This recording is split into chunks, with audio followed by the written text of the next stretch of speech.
I want to bring up those people that make the scene like you did 3 or 4 years ago. I think they do it on purpose. And I think they use those opportunities to show their butt because they want to express some internal anger, some internal unresolved thing. It's an excuse for them to lash out, and they can say, see, it's the refrigerator, when it's not the refrigerator at all. Look at you. I am so proud of you. Look at that. Just cutting deep. I love it because I know people in my life who do this, that these small things, they use them, and they use every small thing to blow up and to lash out. And so, common statement here, hurting people hurt people. And so they've got stuff that they're dealing with on the inside that they are clearly not touching. And so they're going to use the refrigerator to kind of blow off some steam. That's the way they let the steam valve open for a second. But yeah, that was a really great point to make, that some people use all of these things to their advantage of getting attention. And I would argue those are the people holding on to traumas that are unresolved, for people that they haven't dealt with their shit. Let's just be honest. Yeah. A sane person doesn't lose their lid over a refrigerator. Yeah.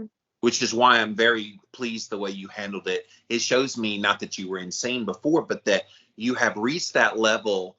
Like, you're 29, but you're acting like you're in your 40s in terms of maturity level.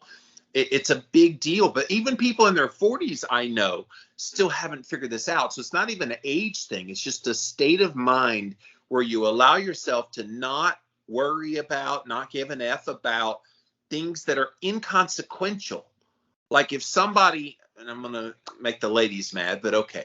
So if the toilet seat is left up, okay, it's a bad etiquette thing. Guys, put the seat down. But it's not the end of the world to blow your lid on. Whereas I know a lot of ladies that do blow their lid about that. Yeah. Or guys that have women in their life that they like to spend a lot and they make a big deal about it. It's like, okay, have that conversation. Talk about, okay, budget. We have this much money for you to spend, and then go spend that and don't overspend. There's no conflict. You give an F because you want to raise a ruckus for whatever your reasons. Yeah, mine was the trash for many years. Mine was, I would absolutely lose it on Wild Man about the trash. I'm like, this is literally the one chore that you do. Can you please do this one correctly, please? And I would lose it, and I wasn't happy. I was not very healthy in my early 20s, by the way, guys. I was not someone to look up to. Many people are very healthy in their early 20s. You're just coming out of snothood and figuring out your place in the world. So, yeah, not healthy. And one day I just had this epiphany of, Brittany, if you care about it so much, why don't you do it? Yes. And I was like, oh, okay, self. I hear you, self. And so I started taking the trash out whenever it was full. I took it out instead of bitching at him about it. Although you probably had an internal battle of, but that's not my job. That's his job. It's the only thing he has to do. I don't understand. I do everything else. Why can't he just do the one? Like, did you have some of that internal dialogue? Yeah, but it's also like a, oh, of course I had that. It's like a reverse psychology kind of deal. I didn't say anything to him. I wasn't going to be like, I didn't use it as one of those, well, if you're not going to do it, I'm going to do it. I didn't use that. It was just like something, he wasn't here. He was at work. And I was like, well, trash is full. Why am I going to let it sit here until he gets home because it's his chore? I'll just take it outside. Not a big deal. And so I just started doing that, and he noticed, not right away, but he noticed eventually. He's like, wow, I haven't taken the trash out in a couple of days. Have we not had any trash? I was like, no, I just started taking it out. He's like, oh my God, why? And I was like, well, you weren't here, or, it was full. It's not a big deal. I'll take it out. And now he don't miss that trash. Look, I think the way you handled it by not giving an F about being so excited about it convicted him, and he's like, oh crap, like, I'm not gonna have her do everything. And so, wow, that's good. Yes, you guys, you can use that one if you want to, although some ladies may try that And the guy's like, man, I got it made. My wife takes out the trash and everything else.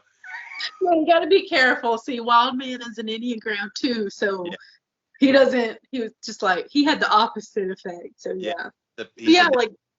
Dishes, laundry, that phone call that you need to make, but you keep putting off, your children, keeping up with other people. These are the things that so often we give a fuck about that we just don't need to. Like, I would make such a big deal out about washing the dishes or doing the laundry. Like, oh God, I don't want to. And when we don't want to do something, we make it this big, huge thing. And in reality, dishes take me 10 minutes to do. 10 minutes of my day. I don't know what that percentage is off the top of my head. But I just learned to stop making it such a big deal and stop giving an F about every little detail. I'll do it when I get to it. I'll be there when I get there. I just stopped letting these little things control me over and over and over again and fret. At the end of the day, I would look at I'm telling myself, I would wake up at the beginning of the day and write out my to-do list. And my to-do list is another one of those, I give a fuck about these things. But my to-do list would be 30 pages long, 30 boxes long. There's no way a human being can get this amount of tasks done in a day. But at the end of the day, even if I ticked off 20 of the 30, I would still feel like a failure. Because I gave a fuck about all the wrong things. Okay. All of the wrong things I cared about. And it controlled me, and I felt like a failure. And then I go down this other path of I'm the worst, horrible human ever. And then once you start feeling like that about yourself, you don't care anymore.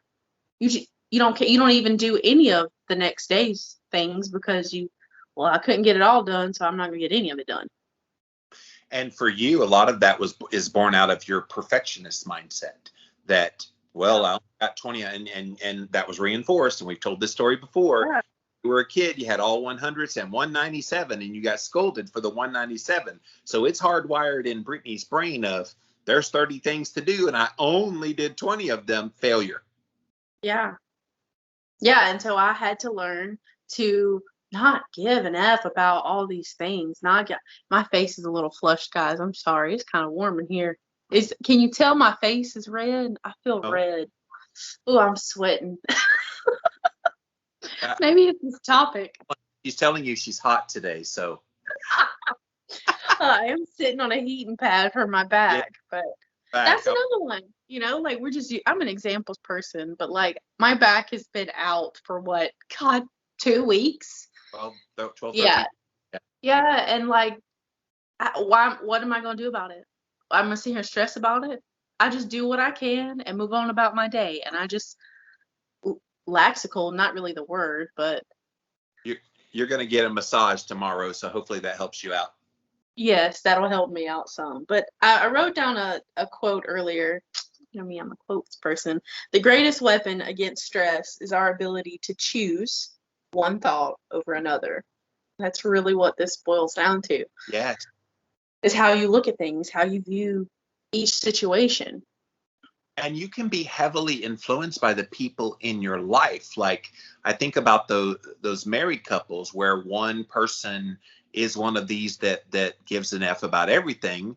And so the other one kind of feels obligated for the relationship to give an F about the same thing, even though if they were by themselves and apart from this spouse, they wouldn't give rat's ass about whatever it is this person's upset about. But because they're so upset and they're making life miserable for the other person, this other person feels like, oh, we should care about this, even though I don't give a shit about this. And I think that happens more often than not. And we do a disservice to ourselves and to others when we do that. There are things that I care a lot about, okay? Personal development, that is my vibe. That is my jam. I could talk about it all day long with anybody. I could strike up a conversation. I could turn a conversation into personal development real fast because that's what lights my fire. That's what I give a fuck about. But why am I going to force that on somebody who don't care about that? That's going to waste my time and it's going to waste their time. And so we have to stop pushing. I have a group of ADHD friends on TikToks. We say, keep your own fucks. That's what we say. Keep those to yourself. Don't make me care or don't push it on me to care about the things that you care about. Like, I'm happy for you. You care about your things, but don't push that on me. I got enough stuff to worry about over here. I don't need them. I don't need them from you. There's things that Jimmy's passionate about. I'll listen to him talk about it. He's my friend. I want to hear his passions, but I'm not going to go read up on it or pursue it, and vice versa. Same. When you start talking about friends, I'm like, okay, Joey did what? Okay, and Rachel, okay. I'm just not as into it as you are. Just like you're not as into some things that I'm into, and that's okay. Like, I think that is such a central focus of this conversation today, that we need to stop trying to appease other people simply by getting all of the things that they want to do and give an F about in their life. I love what you're doing with your TikTok friends, by the way. You keep your fucks with yourself. It's that's good. But like, man, how do you get there in your mind though? Because I think a lot of people, they're so used to appeasing other people, they don't know how to not do that. Yeah. It's not an easy thing. It's not an overnight thing. And maybe it's like a piece by piece. I watched myself over the last year care a little less. Keto Chow is a customizable shake mix that is also perfect for cooking and baking, giving you simple, nutritionally perfect meal options. Keto Chow. Make keto easy. Discover your favorite flavor at jimmylovesketochow.com. I've just cared a little less about what other people thought or other people's opinions, like even down to family. I think that was the last straw with me, was the people that I loved. I wanted to care about what they thought about me. I wanted to care, but at the end of the day, I couldn't. Like, even down to Wildman, we've really, within our relationship, talked about this. Obviously, I give an F about what Wildman thinks about me. Obviously, I do. But he keeps his own F's, and I keep my own F's. And if there's something that concerns me, we have a conversation about it. Instead of blowing up about it, we have a conversation. But he's about it, like, yeah, if I want Jimmy's opinion, I'll ask him for his opinion, but he doesn't just offer it up. Be like, Brittany, I gotta tell, he's not like that. And same vice versa. Jimmy will call me and ask me my opinion. Of course, I'll give it them, but I don't just like push my F's onto everybody else.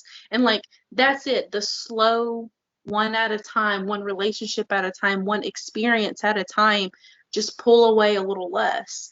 And if you're like Brittany, and you want to do all this all at one time, because that's how I operate. I do everything all at once. A list. I'm a list person. Write a list of all the things you give an F about right now. Every teeny detail. And then refine that list and mark literally with a pen or a pencil. Don't make it on a computer. Use your hand and write the list. One by one, start marking through the things that you can cross off of your give a fuck list. Like, you don't have to worry about what other people think about your body. That is one. Who actually, it don't matter. It really does not matter what anybody thinks about your body. Like, it don't even matter what you think about your body, to be honest with you. Your body has supported you through what it's been through. Like, yeah, sure, I can look at my body and feel a certain way, but I know this body that I'm standing in right now has supported me through 52 days of 75 hard. It supported me through the hell that was the hospitalization. Okay? I don't care what it looks like, because it's going to look like what it's going to look like when I put in the effort. That I'm putting in effort now. Whatever it looks like, I can't change it other than to continue feeding it healthy food, continue to exercise, continue to move. And that's what I give a fuck about. I care about working out and drinking my water and eating healthy. Those are the things that I give a crap about. But what my body looks like, oh well, whatever, that's what it's going to look like, right? I'm sorry, I went off on a little tangent there. But financial stresses, obviously you have to care about those things. Obviously you have to give when it comes to this, but don't stress about this. Go underneath it and go, how can I make this happen? Instead of stressing about the big hole of this bill is due, think about the stepping stones of what it's going to take to get this paid. Or is there some other bill over here that I can lessen? Or is there something over here? Like, it's not just about the big thing to stress about the big thing, to stress yourself out to the end of no end.